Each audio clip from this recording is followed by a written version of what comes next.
Materi yang pertama yaitu materi pembangunan ekonomi.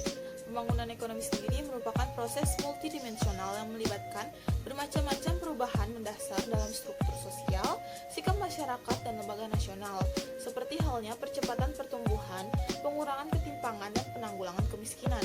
Pembangunan ekonomi juga dapat didefinisikan sebagai kegiatan yang dilakukan suatu negara dalam rangka mengembangkan kegiatan ekonomi dan taraf hidup masyarakatnya. Materi selanjutnya yaitu pertumbuhan ekonomi. Pertumbuhan ekonomi didefinisikan sebagai kenaikan GDP atau BNP tanpa memandang apakah kenaikan itu lebih besar atau lebih kecil dari tingkat pertumbuhan penduduk, dan apakah terjadinya perubahan struktur ekonomi atau perbaikan sistem kelembagaan atau tidak. Pertumbuhan ekonomi sendiri menjadi salah satu indikator yang sangat penting dalam menilai kinerja dalam suatu perekonomian. Penduduk sebagai modal pembangunan. Pembangunan nasional merupakan suatu rangkaian pembangunan yang berkesinambungan yang meliputi seluruh aspek kehidupan masyarakat, negara, dan bangsa dengan tujuan untuk mencapai kesejahteraan masyarakat. Tujuan pembangunan nasional ini tercantum pada pembukaan Undang-Undang 1945, yaitu melindungi segenap bangsa dan seluruh tumpah darah Indonesia, memajukan kesejahteraan umum, mencerdaskan kehidupan bangsa, serta ikut melaksanakan ketertiban dunia berdasarkan kemerdekaan, perdamaian abadi, dan keadilan sosial. Untuk mewujudkan tujuan pembangunan nasional itu, syarat utamanya bangsa Indonesia harus lebih dahulu memiliki modal dasar. Modal dasar dari pembangunan nasional adalah segala sumber kekuatan nasional yang ada dan harus didayagunakan Indonesia dalam pembangunan nasional. Modal dasar dari pembangunan nasional Indonesia antara lain yaitu kemerdekaan dan kedaulatan, jiwa dan semangat persatuan, wilayah Nusantara, kekayaan alam yang beraneka ragam, penduduk serta adat istiadat dan budaya bangsa.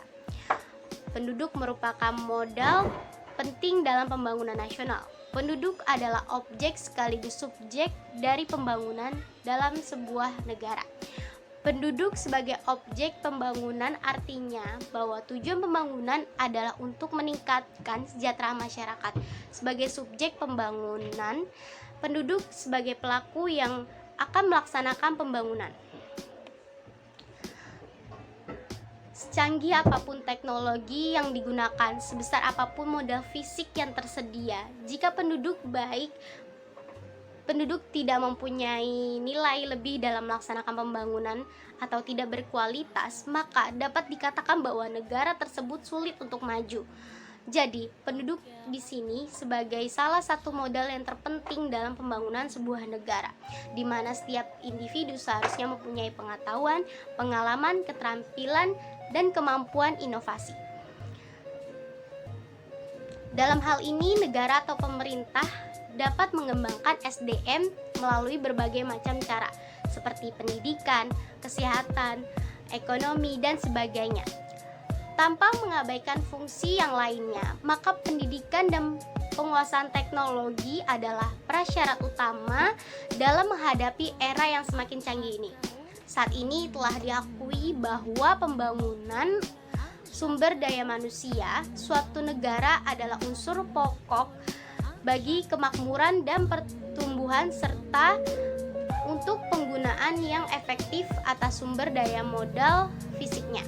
Investasi dalam bentuk modal manusia atau human capital adalah komponen integral dari semua upaya pembangunan. Selanjutnya, saya akan membahas terkait konsep tenaga kerja. Tenaga kerja ialah modal bagi penggerak pembangunan. Tenaga kerja ini merupakan penduduk dengan usia minimal 10 tahun hingga tanpa batas maksimal. Jumlah dan komposisi tenaga kerja seiring mengalami perubahan seiring dengan perkembangan demografi penduduk. Menurut Undang-Undang Nomor 13 Tahun 2003, ketenagakerjaan merupakan orang yang mampu melakukan pekerjaan guna menghasilkan barang atau jasa untuk memenuhi kebutuhan masyarakat maupun kebutuhan dirinya sendiri. Pembangunan ketenagakerjaan memiliki saling keterkaitan. Keterkaitan tenaga kerja meliputi pemerintah, masyarakat, serta pengusaha. Tenaga kerja dibagi menjadi 3. Yang pertama, tenaga kerja penuh atau full employ. Full employ ini merupakan tenaga kerja yang mempunyai jam kerja sebanyak lebih dari 35 jam dalam seminggu. Yang kedua, tenaga kerja setengah menganggur. Artinya, tenaga kerja yang memiliki jam kerja kurang dari 35 jam dalam seminggu. Yang ketiga, tenaga kerja yang belum bekerja atau sementara tidak bekerja, yaitu tenaga kerja yang memiliki jam kerja kurang dari 1 jam dalam seminggu. Oke, selanjutnya yang kita bahas yaitu syarat menjadi calon tenaga kerja yang baik itu seperti apa. Yang pertama yaitu memiliki pengetahuan yang luas. Nah, dengan kita memiliki pengetahuan yang luas itu sangat berguna nantinya buat kita memasuki dunia pekerjaan. Yang kedua yaitu memiliki keterampilan yang memadai atau biasa disebut dengan skill. Dengan kita mempunyai skill, nantinya kita akan lebih percaya diri di dalam dunia pekerjaan karena kita sudah mempunyai kemampuan yang kita miliki. Yang ketiga yaitu mampu berkomunikasi secara lisan maupun tertulis dengan baik. Nah, syarat menjadi calon tenaga kerja yang baik itu juga harus mampu berkomunikasi secara lisan maupun tertulis. Yang keempat yaitu memiliki motivasi yang kuat. Nah, dengan memiliki motivasi yang kuat ini diharapkan tujuan dari kita bekerja nantinya akan tercapai. Yang kelima yaitu mampu bekerja keras atau mau bekerja keras. Nah, sifat mau bekerja keras ini harus dimiliki oleh setiap calon dari tenaga kerja. Yang terakhir yaitu mampu bekerja secara cermat dan tepat. Nah, ini juga harus dimiliki oleh setiap calon tenaga pekerja.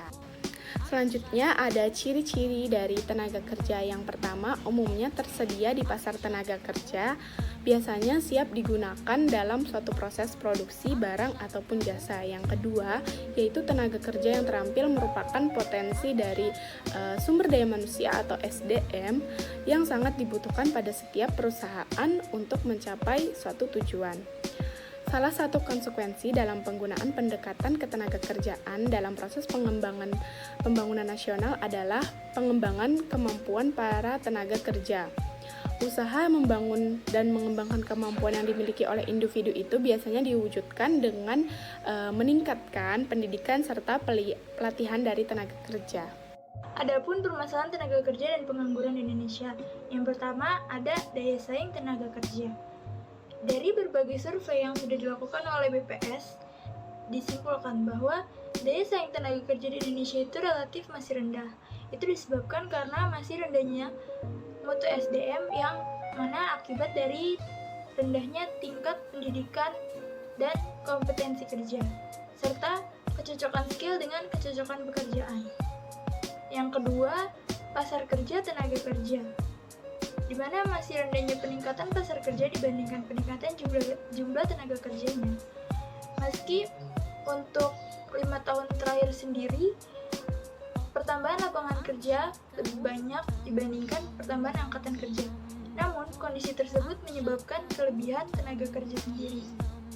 Di samping itu juga, kondisi pasar kerja juga pada pasar yang kurang berkualitas, sehingga produktivitas dari tenaga kerja masih bisa dibilang rendah. Oke, selanjutnya di permasalahan tenaga kerja dan pengangguran Indonesia, selanjutnya ada di hubungan industrial, yaitu masih belum terjalinnya hubungan industrial antara pemerintah, pekerja, dan perusahaan dengan baik, mengakibatkannya rendahnya daya saing tenaga kerja dan salah satu penyebab pengangguran di Indonesia. Hubungan industrial ini merupakan suatu sistem hubungan yang terbentuk antara pelaku dalam proses produksi barang dan jasa yang terdiri dari unsur pengusaha, kerja buruh, dan pemerintah. Permasalahannya hubungan industrial ini belum harmonis ya, seperti peraturan perusahaan, perjanjian kerjasama, lembaga kerjasama atau LKS, bipartit, lembaga kerjasama atau tripartit, peran dan asosiasi pengusaha. Selanjutnya dari pengawasan dan perlindungan tenaga kerja, yaitu di mana pelaksanaan pengawasan dan perlindungan tenaga kerjaan juga masih sangat rendah di Indonesia. Ini terbukti dengan masih ada banyaknya pelanggaran dalam hubungan kerja maupun di jam kerja, kerja lembur, dan upah antara tenaga kerja dan perusahaan. Selanjutnya ada link and match, yaitu tidak sesuaian antara perusahaan dan tenaga kerja dalam mendapatkan pekerjaan yang sesuai dengan kalian juga merupakan permasalahan dalam menciptakan pengangguran di Indonesia. Baik, langkah selanjutnya yaitu adanya kebijakan dan juga solusi dari permasalahan tenaga kerja. Di sini ada beberapa hal yang dapat dijadikan solusi, yaitu yang pertama dengan meningkatkan kompetensi dan produktivitas tenaga kerja untuk memasuki pasar tenaga kerja. Dan ada beberapa hal yang dapat kita lakukan, yaitu dengan menetapkan standar kompetensi bagi seluruh sektor, dan juga kita dapat meningkatkan daya saing tenaga kerja nasional. Nah, hal ini dapat kita laksanakan dengan meningkatkan produktivitas dan juga kompetensi dari para pekerja nasional ini. Dan juga pemerintah dapat melakukan peningkatan sumber pendanaan dalam rangka meningkatkan keahlian tenaga kerja. Jadi untuk penyelenggaraan pelatihan tenaga kerja itu dapat ditingkatkan kembali dananya. Selanjutnya kita juga dapat dengan melakukan pengembangan program kemitraan antara pemerintah dengan dunia usaha, baik itu pemerintah daerah maupun pemerintah pusat, dan juga pemerintah di sini juga dapat bekerja sama dengan swasta. Lalu yang kedua adanya peningkatan kualitas pelayanan, penempatan dan pemberdayaan tenaga kerja. Nah, di sini terdapat beberapa hal, yaitu dengan meningkatkan akses angkatan kerja pada sumber daya produktif, yang dimana bertujuan untuk meningkatkan keterampilan dari tenaga kerja itu sendiri. Hal ini bisa kita lakukan dengan menciptakan lapangan pekerjaan, dan juga kita dapat membantu UMKM dengan melakukan pengembangan kredit mikro gitu, sehingga UMKM ini tetap dapat berjalan dengan adanya bantuan dana berupa kredit maupun bantuan dana langsung dari pemerintah. Dan juga pemerintah dapat melakukan peningkatan kegiatan yang bersifat padat karya, dan juga dapat mendorong para pekerja gitu ya, pekerja freelance untuk dapat melaksanakan usaha produktif yang memanfaatkan adanya perkembangan teknologi. Lalu dapat juga dengan mendorong pengembangan ekonomi produktif yang berbasis masyarakat. Nah, di sini lagi-lagi pemerintah dapat juga melakukan pemberdayaan dan pendampingan untuk usaha mandiri gitu. Sehingga nantinya para masyarakat dapat mengembangkan usahanya karena telah terdapat pelatihan ataupun workshop yang dimana dapat menunjang usaha mereka. Kemudian juga dengan meningkatkan sarana dan prasarana dari perekonomian. Lalu selanjutnya yaitu memfasilitasi mobilitas tenaga kerja internal dan juga eksternal. Hal ini dapat dilakukan dengan meningkatkan efektivitas dan juga efisiensi dari pasar tenaga kerja itu sendiri, dan juga kita dapat melakukan kerjasama dengan lembaga pendidikan yang dimana nantinya lembaga pendidikan tersebut dapat memberikan pelatihan serta melakukan pemberian pendidikan gitu kepada para pekerja, seperti contohnya dengan adanya program Kartu Prakerja yang dilaksanakan di era Presiden Joko Widodo. Dan juga kita dapat menciptakan hubungan industrial yang harmonis dan juga memperbaiki iklim ketenagakerjaan. Memperbaiki iklim ketenagakerjaan ini juga merupakan hal yang sangat penting karena hal ini dapat menunjang kualitas dari tenaga kerja itu sendiri gitu. Kualitas sumber daya manusianya dapat terlihat dengan baik gitu dengan adanya iklim ketenagakerjaan yang baik pula. Contohnya dengan kita meningkatkan kembali tata kelola persyaratan kerja dan juga kesejahteraan para pekerja dan juga analisis diskriminasi. Dan juga kita dapat meningkatkan perlindungan sosial bagi para buruh dan juga pekerja serta mewujudkan sistem pengupahan yang adil sehingga tingkat produktivitas dari para pekerja ini juga sangat baik. Baik, kebijakan dan solusi permasalahan ketenagakerjaan ini selanjutnya itu peningkatan perlindungan tenaga kerja dengan menciptakan rasa keadilan dalam dunia usaha dan pengembangan sistem pengawasan tenaga kerja melalui yang pertama itu pengembangan sistem pengawasan ketenagakerjaan, yang kedua meningkatkan kualitas teknik pemeriksaan dan penyidikan norma ketenagakerjaan, dan ketiga yang selanjutnya meningkatkan kualitas penerapan norma kerja dan jam sostek. Yang selanjutnya itu pemberian subsidi ketenagakerjaan dengan memberikan subsidi berupa keringanan pajak untuk kalangan pengusaha atau subsidi kepada para pengangguran. Yang selanjutnya mengeluarkan kebijakan moneter. Kebijakan moneter adalah kebijakan ekonomi makro yang mengacu pada tindakan yang dilakukan oleh bank sentral suatu negara untuk mengontrol jumlah uang yang beredar di masyarakat. Tujuannya untuk mendorong pertumbuhan ekonomi yang berkelanjutan. Umumnya kebijakan ini dilakukan sebagai cara mengatasi pengangguran struktural dan siklis. Kepala Badan Koordinasi Penanaman Modal atau BKPM yaitu Bapak Bahlil Lahadalia yakin ekonomi akan tumbuh di atas 5%. Pertumbuhan ekonomi akan kembali seperti sebelum pandemi jika masalah konsumsi dan investasi bisa diarahkan pada transformasi ekonomi. Transformasi ekonomi ini bisa terwujud hanya dengan hilirisasi, karena tanpa hilirisasi tidak akan mungkin industri yang bergerak untuk mendorong pertumbuhan ekonomi nasional akan terwujud.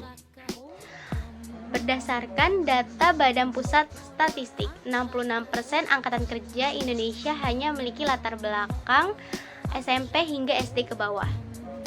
Memasuki era revolusi industri 4.0, keahlian buruh dan angkatan kerja harus ditingkatkan. Sugeng Bahagijo, Direktur Eksekutif Internasional NGO Forum for Indonesia, menilai negara ini masih kekurangan tenaga kerja yang terampil. Selain itu, ada ketidakcocokan antara Menteri Pelajaran di sekolah dengan kondisi nyata dunia kerja di era industri keempat. Untuk menjadi negara maju, Indonesia masih kekurangan 58 juta tenaga terlatih bersertifikat. Lantaran itu, Indonesia harus melahirkan sekitar 2 juta tenaga terlatih bersertifikat tiap tahun. Untuk mencapai target itu, Indonesia sudah mempunyai modal fiskal yang cukup baik, yaitu anggaran pendidikan yang mencapai 20% dari APBN. Nah, sudah seharusnya dengan melihat hal tersebut, pemerintah dapat melakukan berbagai upaya untuk meningkatkan keahlian dari para tenaga kerja. Karena para tenaga kerja di Indonesia ini memang sudah seharusnya memiliki keahlian yang dimana bersertifikat. Dan upaya yang dapat dilakukan itu dapat dengan melakukan kolaborasi dengan pihak industri maupun pihak swasta. Nah, sebetulnya pemerintah juga sudah melakukan berbagai macam hal ya kan, seperti contohnya yaitu adanya beasiswa LPDP yang dimana diberikan kepada warga dengan tingkat pendidikan yang tinggi.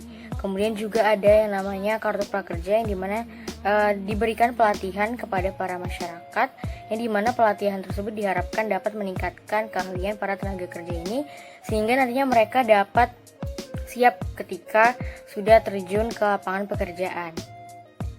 Dan juga sebetulnya diperlukan yang namanya upaya serupa dengan sasaran tingkat angkatan kerja dengan pendidikan yang dimana pendidikannya itu minim atau bahkan kepada orang-orang yang sama sekali tidak memiliki keahlian atau pendidikan khusus. Jadi sebetulnya dari beasiswa LPDP dan juga adanya kartu prakerja itu sudah baik, namun perlu ditingkatkan kembali dengan memperhatikan sasaran dari angkatan tenaga kerja itu sendiri.